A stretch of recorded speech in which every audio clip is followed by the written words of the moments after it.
És megmutatom azt a módszert, hogy hogyan lehet egyszerűen trancsírozás nélkül kiszedni a szarvaslábból az ínet.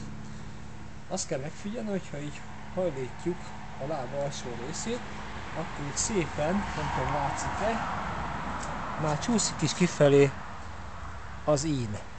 Tok az ínnal. Éppen ezért ugye az Y-int fogjuk kiszedni, egészen közel itt ezekhez az ujjakhoz, egyszerűen az Y-nak a két felső ágát átvágom. Nagyon fontos, hogy használjunk kesztyűt, és nem szabad megvágni magunkat, veszélyes dolog tud lenni. Átvágtam a két pintokot,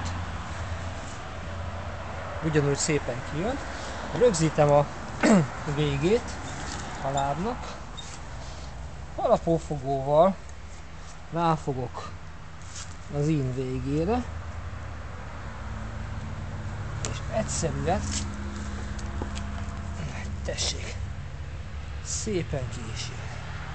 Ennyi, nem kell barmolni, nem kell vagdosni, ennyi az egész. És miután ez megvan, levetjük a kesztyűt, szépen fellógatjuk, kis hurkot készítünk, elé tesszük. Így van, szépen így megyünk végig, kiszedjük a lábakból az inakat, és pár napig árnyékos, hűvös helyen szárítjuk, és gyönyörűen meg fognak száradni az inak. Na, még egyet megmutatok, aztán még egyszer. Kesztyű föl. Még egy olyan dolog van, hogy a lábban nem csak ez az egy ínszalag, vagy ín találhat, hanem számos ín van benne. A belső részén, a külső részén. És ezeket is ugyanúgy ki lehet ám nyerni. Tehát, hogyha még mozgatjuk, még ott is jön ki ez a kicsi ín, ha látjuk. Ez a rész itt. Ez is ugyanolyan jó és felhasználható, csak sajnos ezekhez már bontani kell a lábakat.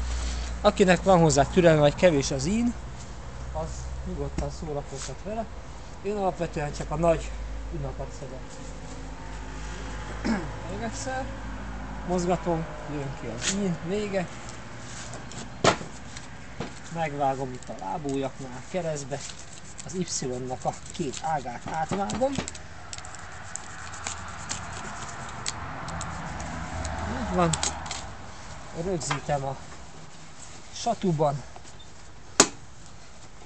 Meghajlítom, hogy kibújjon a vége. Ráfogok. Kiegyenesítem.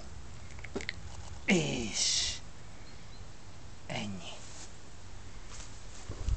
Köszönöm szépen.